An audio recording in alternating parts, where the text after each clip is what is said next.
کبھی سوچا ہے کہ ایک چھوٹا سا خانہ بدوش قبیلہ جو بس اپنی جان بچانے کی فکر میں تھا، کیسے تاریخ کی سب سے بڑی، سب سے طاقتور سلطنتوں میں سے ایک بن گیا؟ بھائی آج ہم اسی کہانی، اسی راز کو سمجھنے کی کوشش کریں گے۔ تو سوال یہ اٹھتا ہے کہ آخر اس عظیم سلطنت کی اصل بنیاد تھی کیا؟ کیا یہ صرف تلوار کا زور تھا؟ نہیں، بالکل نہیں۔ اصل کہانی کچھ اور ہی ہے۔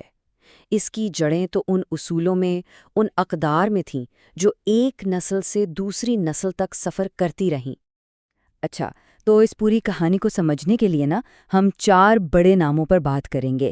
یہ وہ لوگ ہیں جنہوں نے ایک کے بعد ایک اس سلطنت کی بنیاد رکھی۔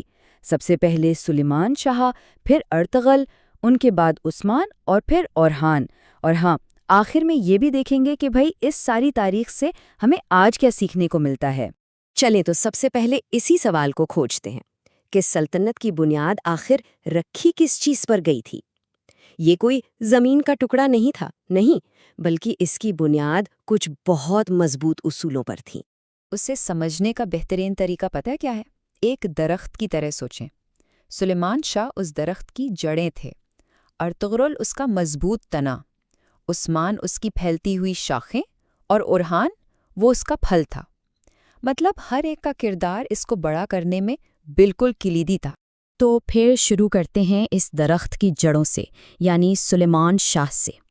یہ وہ لیڈر تھے جنہوں نے ایک انتہائی مشکل افراتفری کے دور میں اپنے قبیلے کو سنبھالا اور ایک راستہ دکھایا۔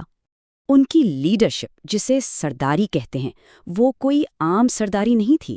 یہ صرف جنگی چالوں کا کھیل نہیں تھا، نہیں، اس کا اصل کمال تو حکمت، صبر اور سب سے بڑھ کر اپنے بکھرے ہوئے لوگوں کو ایک ساتھ جوڑ کے رکھنے کا ہنر تھا۔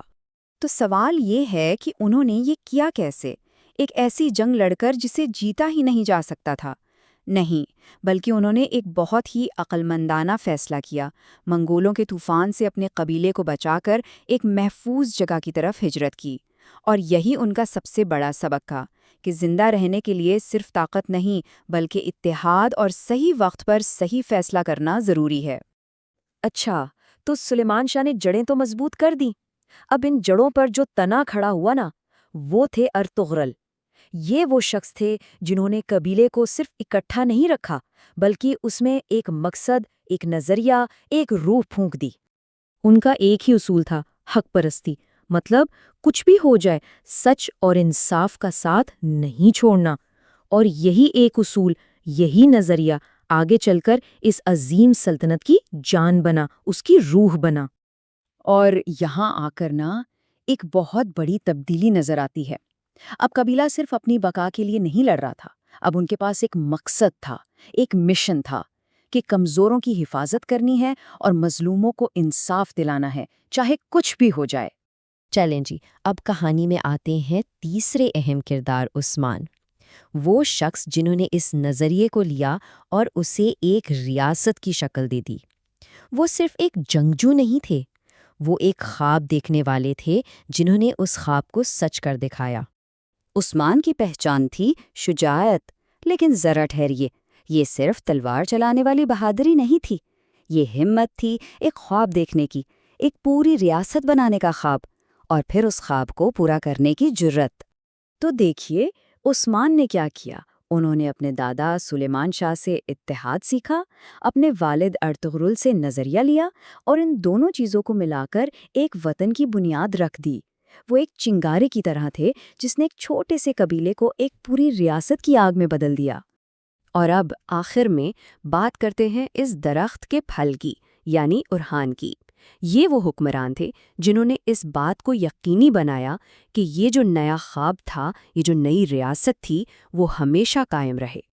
اورحان کا اصل کمال تھا حکمرانی، اور یہ واقعی ایک فن تھا۔ مطلب ایک ریاست کو جیت لینا ایک بات ہے، لیکن فوج، عدلیہ اور پورے انتظامی نظام کو بنا کر اسے ایک مستحکم، پائیدار تہذیب میں بدلنا، یہ بالکل دوسری بات ہے، اور انہوں نے یہی کیا۔ اور یہاں سے ایک بہت بڑا سبق ملتا ہے، وہ یہ کہ صرف بڑے بڑے خواب دیکھنا ہی کافی نہیں ہوتا۔ ان خوابوں کو زندہ رکھنے کے لیے، انہیں حقیقت میں چلانے کے لیے ایک مضبوط سسٹم، ایک منظم ڈھانچے کی ضرورت پڑتی ہے، اور ہاں نے وہی سسٹم فراہم کیا۔ تو اب جب ہم ان چاروں ستونوں کو، ان چاروں رہنماؤں کو ایک ساتھ ملا کر دیکھتے ہیں تو ہمارے سامنے کیا تصویر بنتی ہے؟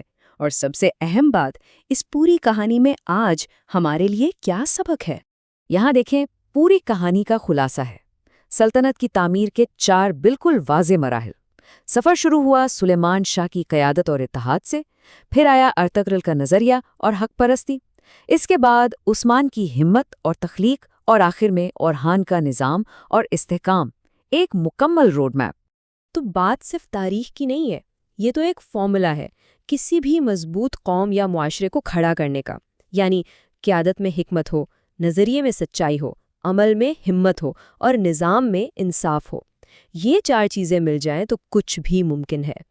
اور آخر میں یہ کہانی ہمیں ایک سوال کے ساتھ چھوڑ جاتی ہے، اور وہ سوال یہ ہے کہ ہم اپنی چھوٹی سی دنیا میں، اپنی زندگیوں میں، اپنے معاشرے میں حکمت، سچائی، ہمت اور انصاف کے یہی 4 ستون کیسے کھڑے کر سکتے ہیں، تاکہ ہم بھی اپنے حال کو ایک بہتر اور باوقار مستقبل میں بدل سکیں۔